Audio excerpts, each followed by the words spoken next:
Hello students, मैं P S. Kushwaha, lecturer mechanical engineering department, Hewett polytechnic Lucknow. आज production management subject जो कि inspection and quality control chapter 2 के lecture 5 में आज हम लोग कुछ बातचीत करेंगे। पिछले 4 लेक्चर में आप लोग inspection, types of inspection, quality control, quality assurance के बारे में पढ़ चुके हैं और चौथे लेक्चर के लास्ट पार्ट सेक्शन में हम लोगों ने एसक्यूसी का इंट्रोडक्शन पढ़ा था। तो आज के इस लेक्चर में हम एसक्यूसी के अलावा और क्या पढ़ने वाले हैं। Let us see what are the outcome. So the outcome of this lecture is first the recap of the statistical measures, यानी पिछले लेक्चर 4 में हम लोगों ने जो एसक्यूसी की टेक्निक्स के बारे में जाना था, तो उसका रीकैप यहाँ पर होगा। उसको जरा एक बार फिर से हम लोग पढ़ेंगे। हम ये जानेंगे कि सैंपल इंस्पेक्शन किसे कहते हैं। What is the meaning of sample inspection. Inspection अलग बात है, लेकिन सैंपल इंस्पेक्शन क्या है, लेट अस सी। फिर और जानेंगे हम लोग what are the types of the sample inspection। तो सैंपल इंस्पेक्शन क्या है और सैंपल इंस्पेक्शन कितनी तरह का होता है। फिर जानेंगे सैम्पलिंग प्लान किसे कहते हैं। अगर हमें सैंपल इंस्पेक्शन करना है तो सैम्पलिंग प्लान हम कैसे डिसाइड करेंगे। So these are the 4 outcome of this lecture number 5। So let us have a rediscussion of this topic, statistical measures used in statistical quality control techniques SQC। अब यहाँ देखें कि मान लीजिए x1, x2, x3, xn ऐसे कुछ values हैं। किसी ऑब्जर्वेशंस में आपने तमाम सारे रीडिंग्स निकाले हैं और वो जो रीडिंग्स आपके पास है, मान लीजिए आपके पास 50 एक शाफ्ट है ग्राइंड किया हुआ and diameter 22 plus 15 micron minus में 7 माइक्रोन की सपोज करिए एक शाफ्ट है। तो अब उस शाफ्ट के 50 पीस लगातार प्रोडक्शन के आपके पास हैं और उन 50 पीस के आपने सीरियल नंबर डाल दिया 1 2 3 4 और उनको आपने मेजर करना शुरू किया और मेजर करके उनके डायमीटर्स को आपने नोट डाउन कर लिया। तो आपके पास 50 रीडिंग आ गई। किसकी रीडिंग आ गई? डायमीटर की आ गई।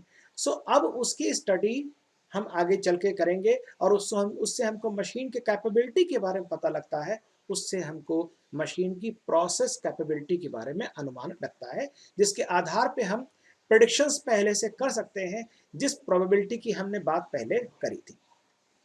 सो मान लीजिए 50 रीडिंग है, x1, x2, x3 ऐसे xn यानी x 50 हो जाएगा। तो अरिथमेटिक मीन अगर निकालने की बात कही जाएगी तो अरिथमेटिक मीन यानी कि जिसको हम औसत कहते हैं, एवरेज निकालना, तो बड़ी साधारण सी बात है। एवरेज के लिए सबको योग कर देंगे और टोटल नंबर ऑफ ऑब्जर्वेशंस यानी कि जैसे इस केस से 50 अगर मान लिया जाए तो 50 से हम डिवाइड कर देंगे। सो xm is the arithmetic mean. लेकिन अरिथमेटिक मीन कई मायने में आपको सही जानकारी कभी कभी नहीं देता है। जरा उस परिस्थिति पे गौर करेंगे। दो arithmetic mean is defined on the basis of observations but has certain drawback। क्या इसके drawback है? It gives more importance to the bigger values। Two different production series may have the same mean, so more information is needed। होता क्या है कि अगर हम 10 reading के मीन निकाल रहे हैं तो जो बड़ी वैल्यूज होंगी हमारे मीन की शिफ्टिंग भी उस ओर हो जाएगी। इसलिए और ज़्यादा हमें जानकारी की जरूरत पड़ती है किसी भी प्रोडक्शन सिस्टम में, किसी भी मशीन की सही बिहेवियर को स्टडी करने के लिए, correct study of the behaviour के लिए हमें केवल अरिथमेटिक मीन के अलावा कुछ और जानकारी की जरूरत होती है। और क्या है? Median. Median is the middle value of distribution. किसी भी सेट ऑफ डाटा में मान लीजिए 50 डाटा है हमारे पास, तो उन 50 डाटा में जो सबसे बीच की वैल्यू होगी, इसका मतलब होगा कि हम सारे डाटा को पहले असेंडिंग ऑर्डर में लिख दें, छोटे से बड़े की ओर बढ़ते हुए क्रम में सारे डाटा लिख दें और उसके बाद ऊपर से चल के बिल्कुल बीच में आ जाए, और बीच में वाला जो डाटा होगा उसको हम कहेंगे कि इस पूरे संपूर्ण कलेक्शन ऑफ डाटा का ये मीडियन वैल्यू है। इसलिए दूसरी लाइन यहाँ पर देखिए लिखी गई है इस बात को और क्लियरिटी के साथ समझाने के लिए कि half observations fall below the median and half observation fall above the median. क्योंकि बीच वाली वैल्यू को हम मीडियन कहते हैं, तो आधा डाटा इसके ऊपर होगा और आधा डाटा इसके नीचे होगा। The next is the mode. Mode is the observation with the highest frequency. उन 50 कलेक्शन ऑफ डाटा में कोई एक ऐसा डाटा होगा जिसकी आवृत्ति सबसे अधिक होगी, जो सबसे ज्यादा बार अपीयर होगा, जो सबसे ज्यादा बार लिखा गया होगा, जो बार बार वो एक डाटा आया होगा। तो ऐसे डाटा को हम, जिसकी फ्रीक्वेंसी सबसे ज्यादा होती है, मान लीजिए 22.019 का एक डायमीटर का डाटा है और 22.019 वाला जो है पूरे 50 के डाटा में 19 बार आया है, और कोई ऐसा साइज नहीं है जो 19 बार आया हो, तो 22.019 मिलीमीटर को हम कहेंगे भाई इन 50 के कलेक्शन ऑफ डाटा का ये मोड है। Mid range. Mid range is the average of smallest and largest reading. पूरे 50 की रीडिंग में, 50 के कलेक्शन ऑफ डाटा में कोई एक रीडिंग होगी जो सबसे छोटी होगी, कोई रीडिंग होगी जो सबसे बड़ी होगी। तो इन दोनों का औसत, किसका औसत? सबसे छोटी वैल्यू और सबसे बड़ी वैल्यू कोई एक होंगी, उन दोनों का औसत कहलाता है मिड रेंज। यहां पे एक अगला टर्म आया रेंज, इसको देखते हैं क्या है। Range is the measure of dispersion and equal to difference between largest and smallest observation. जिस सबसे छोटी वैल्यू और सबसे बड़ी वैल्यू का आपने औसत निकाल के मिड रेंज निकाला था, अब सबसे छोटी वैल्यू और सबसे बड़ी वैल्यू का अगर आप डिफरेंस निकाल देंगे, उस डिफरेंस को हम कहते हैं यहां पर range of the data. Deviation, अब हम एक और टर्म को यहां पर देखेंगे, डेविएशन। लेकिन डेविएशन के पहले, स्टैंडर्ड डेविएशन के पहले हम डेविएशन देखते हैं। डेविएशन क्या है? Deviation is defined as difference of an observation from the arithmetic mean.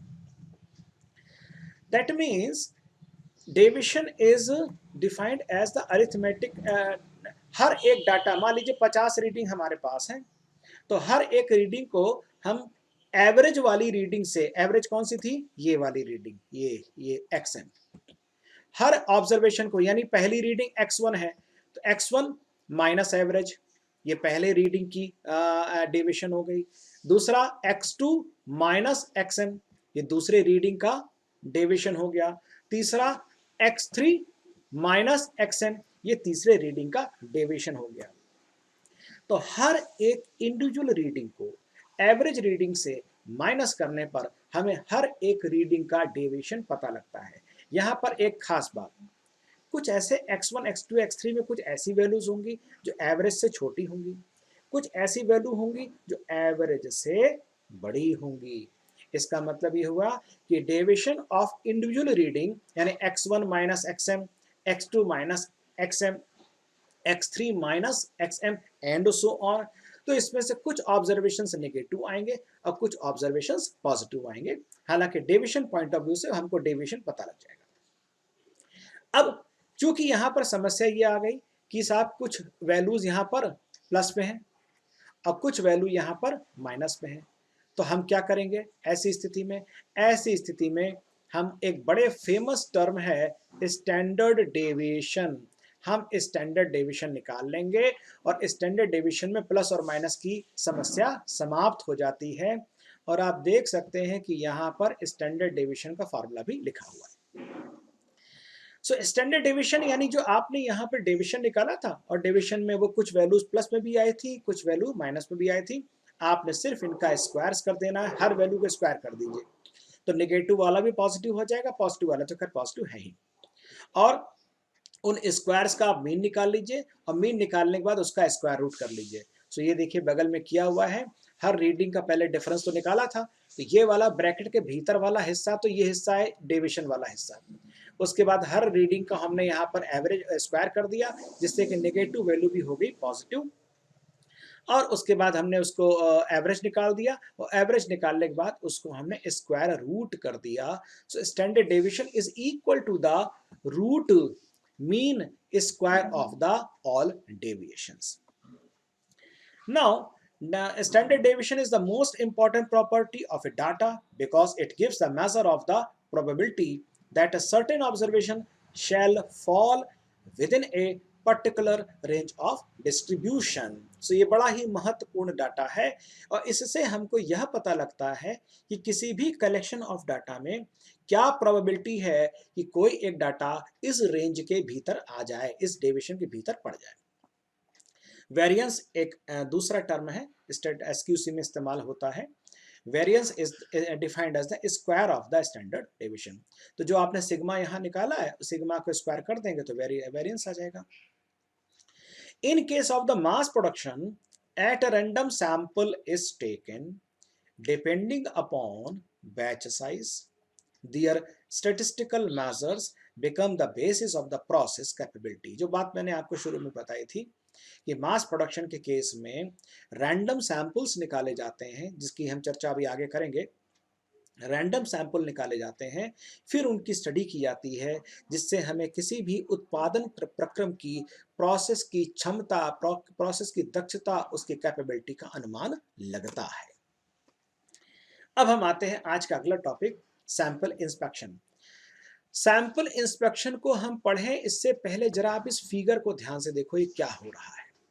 जरा इस फिगर को सभी लोग ध्यान से देखिए, तब तक मैं जरा इसको इरेजर से इरेज कर लेता हूँ। सैंपल इंस्पेक्शन, वापस अपने पेन पे आ जाते हैं, लेजर पॉइंट इस्तेमाल करते हैं।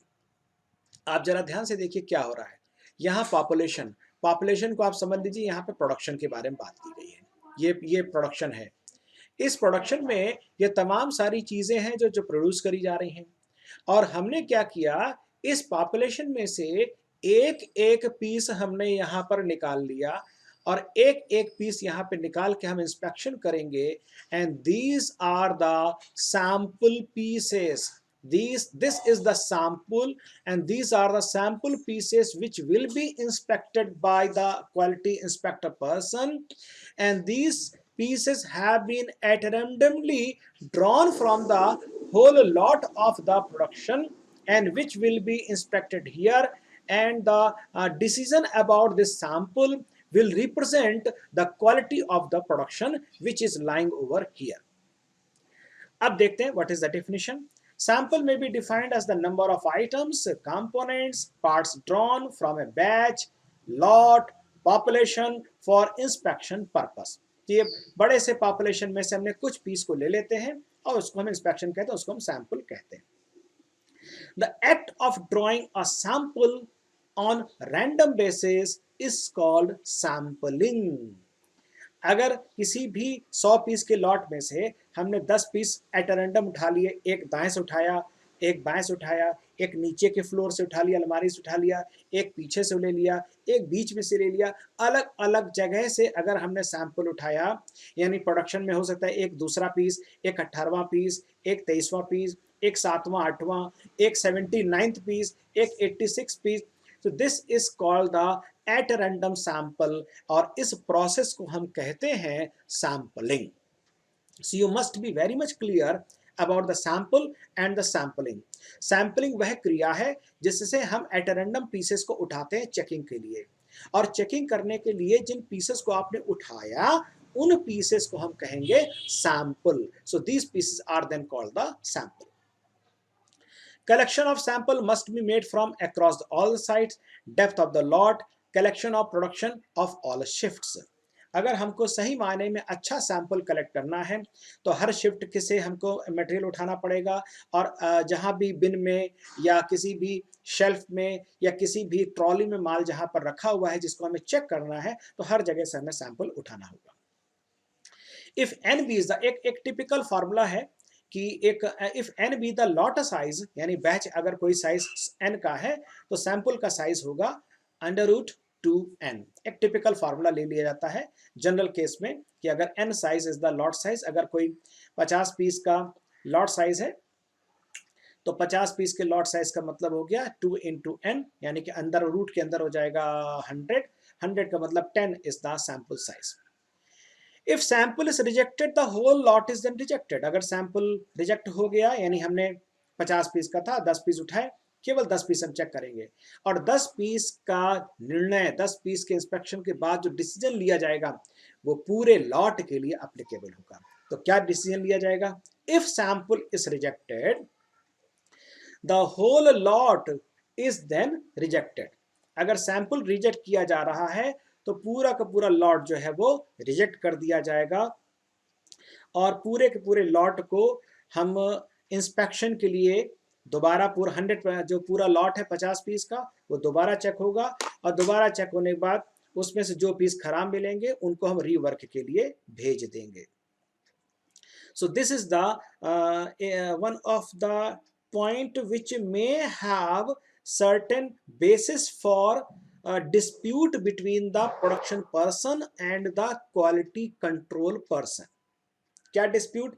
बोले साहब ये साइज जो है, क्वालिटी कंट्रोल वाला पर्सन कह रहा है कि भाई ये वाला जो डायमीटर है वो 3 माइक्रोन ज्यादा है। सपोज करिए सर्टेन ग्राइंडिंग ऑपरेशन है और उसने कहा साहब ये 3 माइक्रोन ज्यादा है। अब वो 3 माइक्रोन ज्यादा है, 3 माइक्रोन चलेगा कि नहीं चलेगा, उसकी एक्सेप्टेबिलिटी क्या है, कहाँ तक उसको एक्सेप्ट किया जा सकता है जिससे कि आगे असेंबली में फिटमेंट में समस्या न आए। तो यहाँ पे थोड़ा सा एक सब्जेक्टिव मैटर होता है, और सब्जेक्टिव मैटर में प्रोडक्शन और क्वालिटी कंट्रोल के लोगों के बीच में जिरह फैक्ट्री के अंदर चलती रहती है, और ये हर जगह के पे एक ही जिरह का मामला रहता है। लेकिन जो गलत है वो गलत ही कहा जाएगा। सो अगर 50 पीस के लॉट में हमने 10 पीस चेक किए, 10 पीस में एक पीस, कोई एक पीस, मान लीजिए हर पीस में 5 पैरामीटर चेक होने हैं, तो किसी एक पीस में 9 पीस सब ठीक है, एक पीस में 4 पैरामीटर ठीक है, एक पीस में एक कोई ऐसा पैरामीटर है जो अपनी टॉलरेंस की लिमिट से बाहर है, तो फिर पूरा लॉट उस डायमेंशन जो एक पीस में खराब मिली थी, पूरे लॉट के हर पीस में वो वाली डायमेंशन 100% चेक करी जाएगी, और अगर वो रिवर्क हो सकती है तो रिवर्क किया जाएगा, यानी ठीक किया जाएगा, उसके बाद ही लॉट फिर आगे जाएगा। So this is the you can say the one of the interesting feature of the sample inspection. Advantage क्या है इसके? पहली बात कि ऑपरेटर को कम पीस चेक करने पड़ते हैं। 50 पीस के लॉट पे 50 चेक नहीं करना है, हमारा टूल कम घिसेगा, हमारे गेज कम घिसेंगे, हमारे मेजरिंग इंस्ट्रूमेंट्स कम घिसेंगे, तो ये समस्या इसमें नहीं रहती, ये अच्छी बात है। और दूसरी बात कि sample inspection reduces inspection activity and ensure high degree of confidence. तो सैंपल इंस्पेक्शन की हेल्प से ये होता है कि हमें ये समस्या नहीं होती, और कॉन्फिडेंस बना रहता है कि हाँ सारा चीज़ ठीक है। और 100% inspection is not necessary which is costly and the time consuming. 100% inspection करने की जरूरत नहीं है, क्योंकि 100% इंस्पेक्शन करने में समय भी ज़्यादा लगता है, कॉस्टली पड़ता है, गेज भी जल्दी घिसते हैं, मेजरिंग इंस्ट्रूमेंट भी जल्दी घिसता है, बोर्डम भी आ जाता है।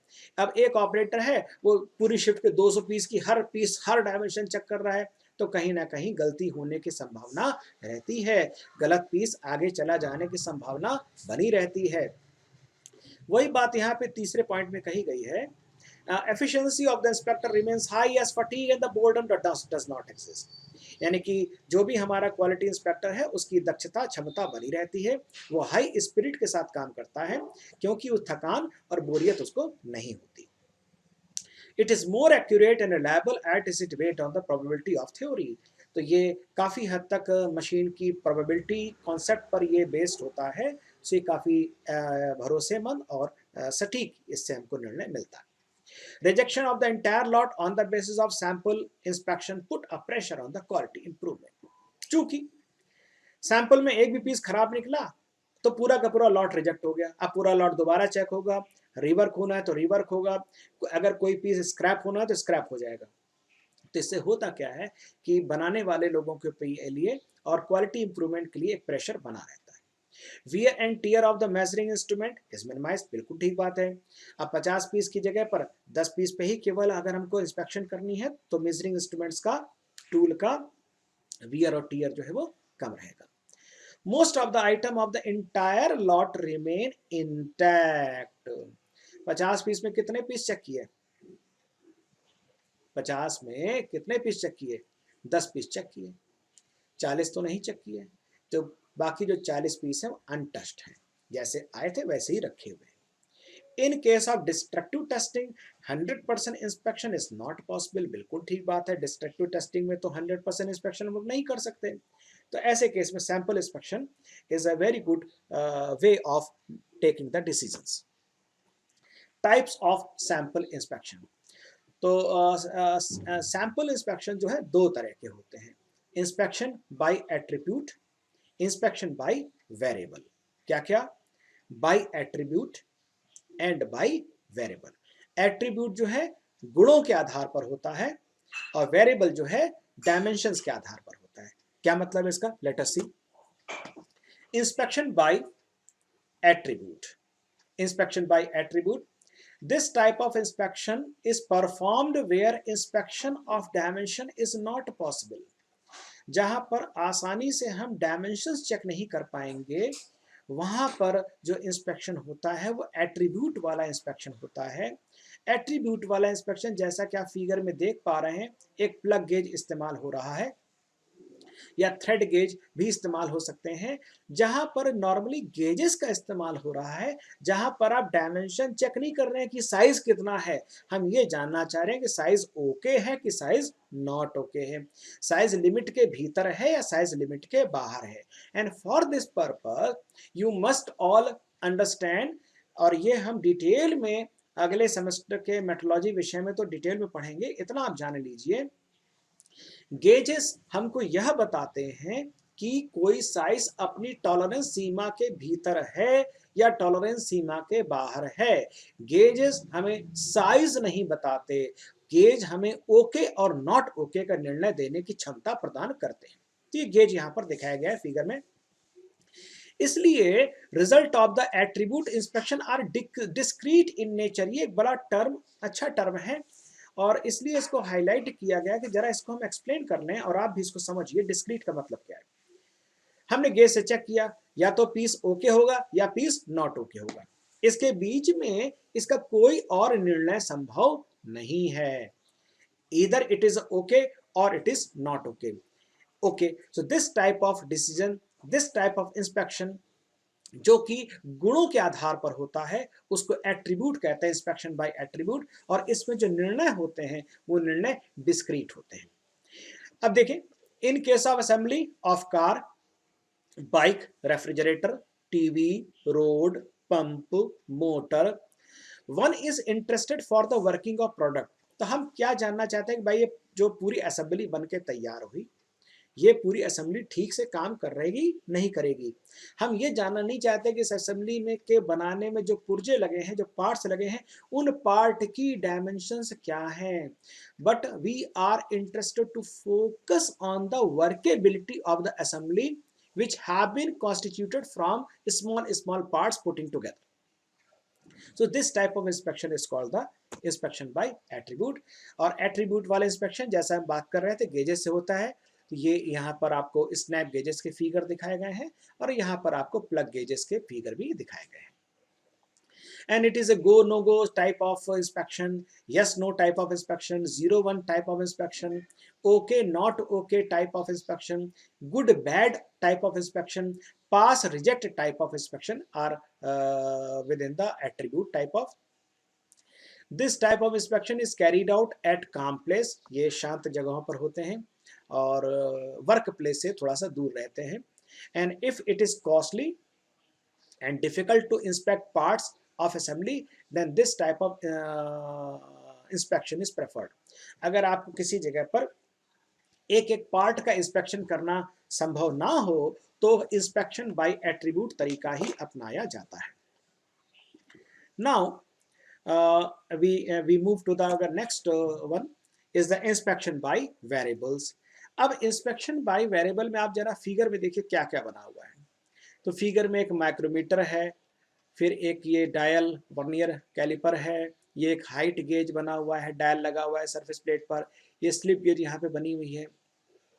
जितने यहाँ पर आपको इंस्ट्रूमेंट्स दिखाए गए हैं, हर इंस्ट्रूमेंट में आपको यहाँ पर रीडिंग देखने को मिलेगी, रीडिंग पढ़ने को मिलेगी। So this type of inspection जिसमें हम एक्चुअल डायमेंशंस मेजर करते हैं is inspection by variables. When inspection is carried out by measuring the dimensions of the product, that is the diameter, length, width, thickness, runout, etc., it is called the inspection by variables. यानी variable वाला inspection मापन यंत्रों की सहायता से किया जाएगा, जबकि एट्रीब्यूट वाला इंस्पेक्शन गेजेस की सहायता से किया जाएगा। Result of the inspection by variables are continuous in nature, बिल्कुल ठीक बात है, वहां डिस्क्रीट शब्द इस्तेमाल हुआ था, यहां पर वेरिएबल शब्द इस्तेमाल हो रहा है। तो इस तरह के इंस्पेक्शन में डाटा आता है, कोई रीडिंग आएगी 19.7, कोई रीडिंग आएगी 19.72, कोई रीडिंग आएगी 19.69, कोई रीडिंग आएगी 19.68, कोई रीडिंग आएगी 19.73। तो डाटा लगातार एक दूसरे के आगे पीछे लगे हुए हैं, इसलिए इस तरह के इंस्पेक्शन से जो परिणाम आते हैं वो परिणाम सतत प्रक्रिया, सतत व्यवहार के होते हैं, इसलिए इनको कंटिन्यूअस नेचर का कहा जाता है। Variable inspection is done generally on the shop floor, बिल्कुल ठीक बात है, जहां प्रोडक्शन हो रहा है वहीं पर इनका ज्यादातर इस्तेमाल किया जाता है। This type of inspection is used to control the process which leads to certain assembly and finally attribute inspection.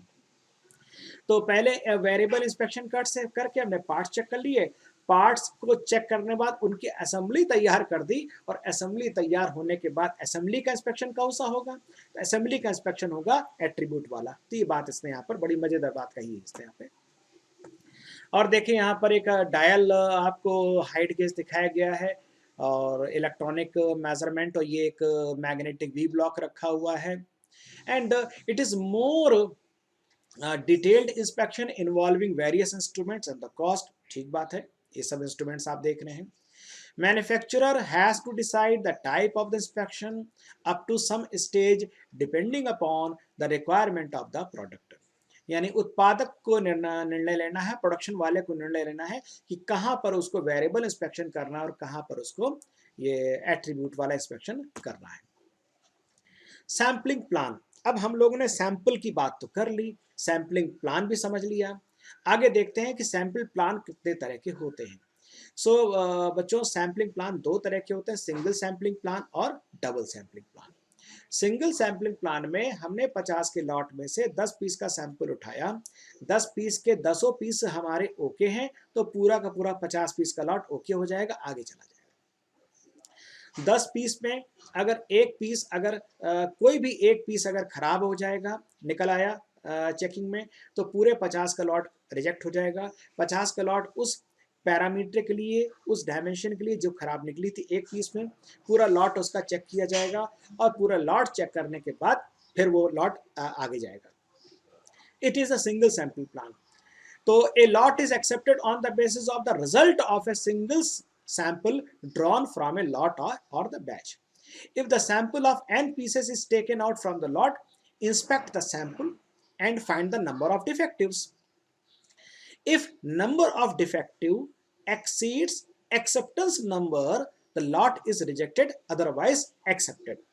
अब जो 10 पीस आपने चेक किए, मान लीजिए 10 पीस में एक पीस रिजेक्ट आया, और हमारा सैंपल एक्सेप्टेंस प्लान ये कहता है कि 10 पीस में अगर एक पीस रिजेक्ट है तो लॉट एक्सेप्ट हो जाएगा, लेकिन अगर 10 पीस में एक से अधिक पीस रिजेक्ट है तो लॉट रिजेक्ट हो जाएगा। ये हमारे सैंपल प्लान का एक्सेप्टेंस प्लान होता है, इसको हम एक्सेप्टेंस नंबर भी कहते हैं। ये भी प्रोबेबिलिटी की थ्योरी के अकॉर्डिंगली डिराइव किया जाता है। तो अगर वो एक पीस है और मान लीजिए एक्सेप्टेंस नंबर हमारा 1 है कि भाई 10 में अगर एक खराब है तो लॉट एक्सेप्ट है, तो पूरा लॉट एक्सेप्ट हो जाएगा, लेकिन अगर 2 होते लॉट रिजेक्ट हो जाता। अब अगर लॉट रिजेक्ट हो गया तो क्या होगा? If lot is rejected, inspection of every piece is carried out and defective pieces are either reworked or replace. तो अगर लॉट रिजेक्ट हो गया तो फिर वो उसके पीस को सारे पीस जो है हमारे उसको चेक किए जाएंगे, रिवर्क किया जाएंगे, तब लॉट आगे जाएगा। तो सिंगल सैंपल प्लान में अगर एक बार लॉट की जो एक्सेप्टेंस लिमिट से बाहर अगर आ गया, रिजेक्शन आ गया, तो लॉट रिजेक्ट हो जाएगा। लेकिन डबल में क्या होता है कि एक मौका और दिया जाता है। सो double sampling plan if decision about the acceptance of the lot is not possible on the basis of the first sample. हमने 50 पीस के लॉट में से एक हमने 10 पीस का सैंपल लिया और 10 पीस में हम डिसीजन नहीं ले पा रहे हैं 10 पीस में, तो हम क्या करेंगे, हम एक और सैंपल निकाल लेंगे उसी लॉट में से, और सैंपल निकालने के बाद दोनों सैंपल के डिसीजन के बेसिस पर हम इस लॉट का डिसीजन लेंगे. सो in most of the cases single sample plan is applicable and it is used widely in the industries, but in some special cases a double sampling plan may be adopted, but it depends upon